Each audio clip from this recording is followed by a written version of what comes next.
మనందరికీ రామాయణం తెలుసు, కాని అది కేవలం ఒక పురాణ కథ మాత్రమేనా, లేక దాని వెనక నిజంగా జరిగిన ఒక చరిత్ర ఉందా?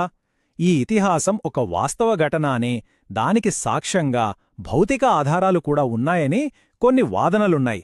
అవేన్కో ఈరోజు మనం లోతుగా పరిశీలించబోతున్నాం.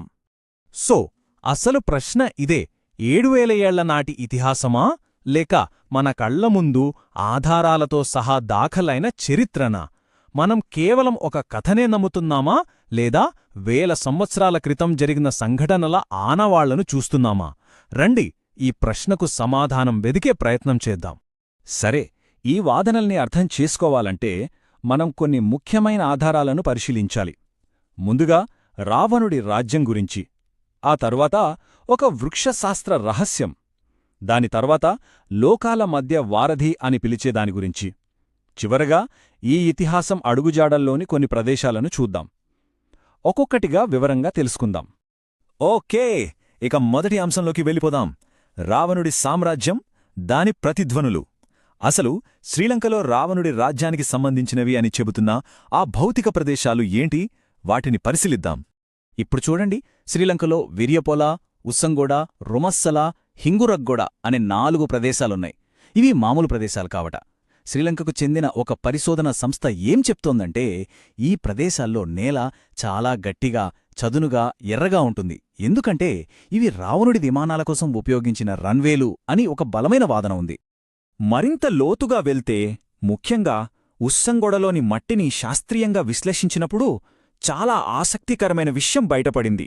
ఏంటంటే, ఆ మట్టి వేల సంవత్సరాల క్రితం ఏదో భయంకరమైన వేడికి గురై కాలిపోయిందట.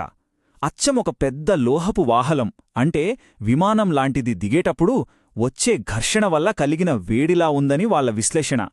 ఇది సహజంగా జరిగింది కాదనేది ఇక్కడ పాయింట్. టెక్నాలజీ కేవలం ఆకాశంలోనే కాదు, భూమి కింద కూడా ఉంది. అవును, శ్రీలంక కింద ఒక భారీ నెట్వర్క్ బయటపడింది. ఇవన్నీ మనుషులు తవ్విన సొరంగాలు, గుహలు. ఇది చూస్తుంటే ఆ కాలంలోనే ఒక అధునాతన సీక్రెట్ ట్రాన్స్పోర్టేషన్ సిస్టమ్ ఉండేదేమో అనిపిస్తుంది కదా. సరే, ఇవన్నీ నిర్మాణాలు. మరి మొక్కల సంగతేంటి? వృక్షశాస్త్ర పరంగా కూడా ఏమైనా ఆధారాలున్నాయా? చూద్దాం రండి. ఇప్పుడు మనం వృక్షశాస్త్ర రహస్యం గురించి మాట్లాడుకుందాం. ఇది చాలా ఆశ్చర్యకరమైన విషయం. శ్రీలంక వాతావరణం మనకు తెలుసు, అది ఉష్ణమండల ప్రాంతం. కాని అక్కడ హిమాలయాల్లో మాత్రమే పెరిగే అర్జున, బ్రాహ్మి లాంటి అరుదైన ఔషధమూలికలు దొరికాయి. అసలు హిమాలయాల్లో పెరగాల్సిన మొక్కలు వేల కిలోమీటర్ల దూరంలో ఉన్న శ్రీలంకలో, అది ఆ వాతావరణంలో ఎలా పెరుగుతాయి? ఇది బొటానికల్గా చూస్తే అసాధ్యం. ఇక్కడే అసలు ట్విస్టుంది. సరే, అనుకోకుండా పెరిగాయేమో అనుకుందాం. కాని సైంటిస్టులేం చేశారంటే, శ్రీలంకలో దొరికిన ఆ మూలికల డిఎన్ఏను హిమాలయాల్లో ఉన్న అవే జాతి మూలికల డిఎన్ఏతో పోల్చూశారు. అప్పుడు వచ్చిన రిజల్ట్ నమ్మలేనిది. అవి 100కు 100% జెనెటిక్గా మ్యాచ్ అయ్యాయి. అంటే అవి హిమాలయాల నుండి తెచ్చినవే అని చెప్పడానికి ఇంతకంటే పెద్ద ఆధారమేముంటుంది? ఇప్పుడు మనం ఈ వాదనలన్నింట్లోకి అత్యంత శక్తివంతమైనదిగా భావించే ఒక ఆధారం గురించి మాట్లాడుకుందాం. అదే రామసేతు. భారతదేశాన్ని, శ్రీలంకను కలిపే ఆ 31 కిలోమీటర్ల రాళ్ల వంతెన. నాసా శాటిలైట్ ఇమేజెస్ని విశ్లేషించినప్పుడు ఒక వింతైన విషయం బయటపడింది. అదేంటంటే, ఈ వంతెనపై ఉన్న రాళ్ల వయస్సు సుమారు 7000 సంవత్సరాలు. కాని ఆ రాళ్ల కింద ఉన్న ఇసుక దిబ్బ వయస్సు మాత్రం కేవలం 4000 సంవత్సరాలే. అంటే లాజికేంటి? కింద ఉన్న ఇసుక కంటే పైన ఉన్న రాళ్లు 3000 సంవత్సరాలు పాతవి. ఇసుక అక్కడ చేరకముందే ఆ రాళ్లను ఎవరో అక్కడ పెట్టారన్నమాట. సరే, ఇదంతా బానే ఉంది. వంతెన మనుషులే కట్టారనుకుందాం.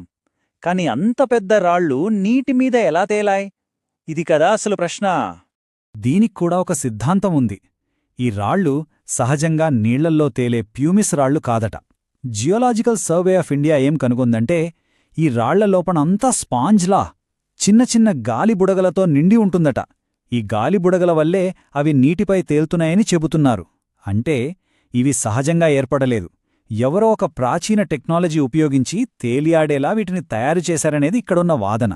సరే, బ్రిడ్జ్ విషయం పక్కన పెడితే, ఇక చివరిగా రామాయణ కథ జరిగిన దారి పొడవున, అంటే భారతదేశం నుండి శ్రీలంక వరకు ఉన్న కొన్ని పవిత్ర స్థలాలను, వాటి వెనుక ఉన్న కథలను చూద్దాం. ఈ ప్రదేశాలు చూస్తే ఆశ్చర్యం వేస్తుంది. ఉదాహరణకు సీతను బంధించి ఉంచిన అశోకవనం. ఇప్పుడు దాన్ని సీత ఎలియా అంటారు. అక్కడ 2500 ఏళ్ల నాటి అశోక వృక్షాలు ఇప్పటికీ ఉన్నాయట. అలాగే రావణుడితో పోరాడి జటాయువు పడిపోయిన చోట రాళ్లమీద పక్షి పంజాల గుర్తులున్నాయని చెబుతారు. హంపీలోని సుగ్రీవుడు గుహలో పురాతన చేతిముద్రలు దొరికాయట. ఇక సీత అగ్నిపరీక్ష జరిగిన దివురుంపోలలో మట్టిలో రేడియో ధార్మిక కణాలున్నాయని కూడా నివేదికలున్నాయి. ప్రతి ప్రదేశం ఇతిహాసంలోని ఒక భాగానికి సజీవ సాక్ష్యంలా నిలిచింది. ఇంకో ఆసక్తికరమైన విషయం, శ్రీలంకలోని కొన్ని ప్రాంతాల్లో నేల ఇప్పటికీ నల్లగా కాలిపోయి బంజరు భూమిలా ఉంటుంది. అక్కడ ఏ పంట పండదు. దీనికి కారణం హనుమంతుడు చేసిన లంకాదహనమే అని అంటారు. ఆ మహా అగ్ని ఆనవాళ్లు వేల సంవత్సరాల తర్వాత కూడా ఆ మట్టిలో ఇంకా మిగిలే ఉన్నాయని ఒక వాదన. సో ఇప్పటివరకు మనం చూసిన ఆధారాలను ఒక్కసారి గుర్తు చేసుకుందాం. 1. రామాయణంలో చెప్పినట్టుగానే ఉన్న భౌగోళిక ప్రదేశాలు. 2. సొరంగాలు, రన్వేల లాంటి పురావస్తు ఆధారాలు. 3. హిమాలయాలకు చెందిన మొక్కలు శ్రీలంకలో దొరకడం. 4. కింద ఉన్న ఇసుక కంటే పాతవైన రాళ్లతో నిర్మించిన వంతెన. ఈ ఆధారాలన్నీ కలిపి ఇది కేవలం కథ కాదు, చరిత్ర అని చెప్పడానికే ప్రయత్నిస్తున్నాయి. అయితే ఇన్ని ఆధారాలు చూశాక ఒకటే ప్రశ్న మిగిలిపోతోంది. ఈ ప్రదేశాలు, ఈ ఆధారాలు అన్నీ ఒక పురాణ గాథ వెంటే వెళ్తున్నాయా, లేక నిజంగా జరిగిన ఒక చరిత్ర జ్ఞాపకాలనే మనకు చూపిస్తున్నాయా? ఇది కేవలం నమ్మకమా, లేక ఆధారాలతో కూడిన నిజమా? కథకు, చరిత్రకు మధ్య ఉన్న ఆ సన్నని గీతను ఎక్కడ గీయాలో మనమే నిర్ణయించుకోవాలి.